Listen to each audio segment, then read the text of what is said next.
Well, look, I didn't drink the Kool-Aid, okay, so I'm sorry about that, but I think AUKUS is in serious, serious trouble. I think it is more likely than not that we will not get any submarines from the Americans.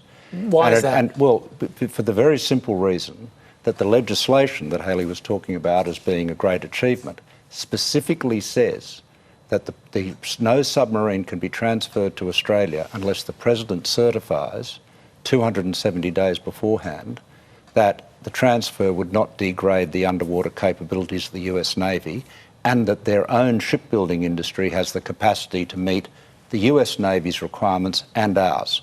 Now, it is common ground that they need to be building at least 2 of these Virginia-class submarines a year to meet their own needs. They are currently building 1.1 per annum as of March the 11th this year. This detail gets talked about a lot in sort of foreign policy circles and defence circles. You're talking to people making up their minds about how to vote today.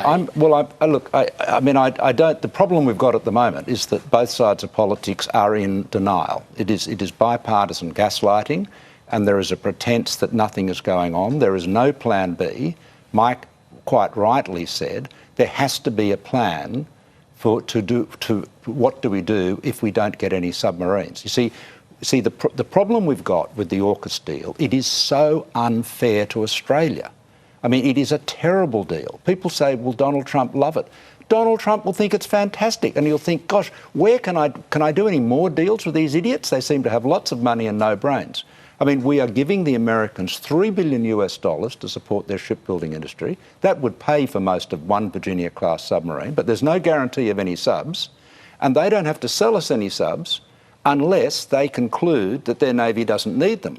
And their Navy is currently about 20 subs short of what they say they need, and they're producing about half as many as they need to replace the ones that are retiring.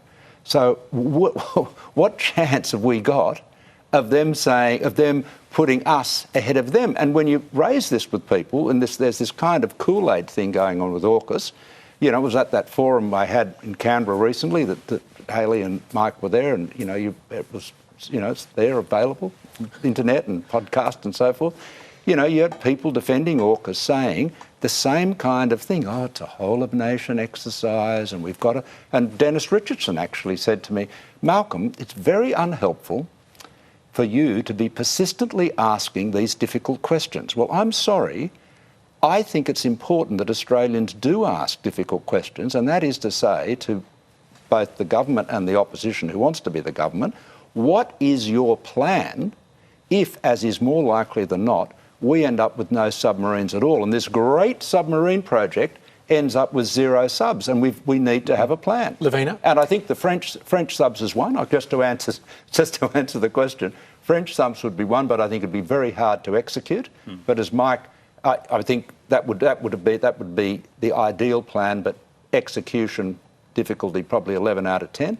But I think the other alternatives are ones that involve no submarines. The President will have to make a decision to sell us a Virginia-class submarine in 2031, which is, 6 years away. That is not a very long time in defence terms, particularly when you're talking about big projects.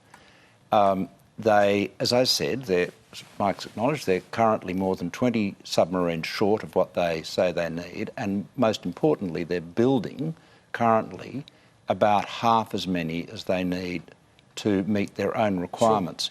Sure. So the point why is not try and make it work rather than sort of back out? Well, no, I'm not saying we should back out. I'm just saying my point is that this is the problem. Everyone talks over the top of each other. I'm not saying pull out of AUKUS.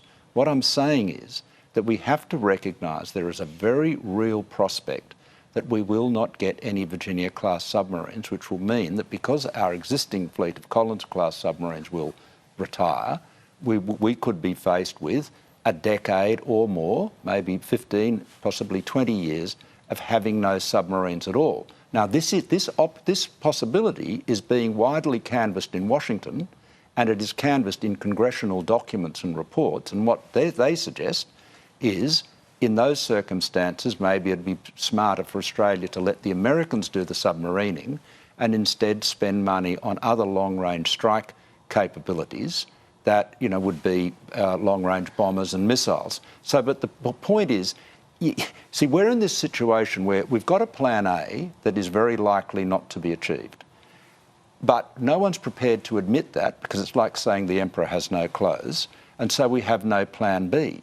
And so if we wait, as Lavina was suggesting, and we wait till 2031 and the American president makes the inevitable decision, we then go, oh gosh, what a surprise, we've got nothing. So we don't have a plan A and we don't have a plan B. And I just think this is irresponsible and reckless.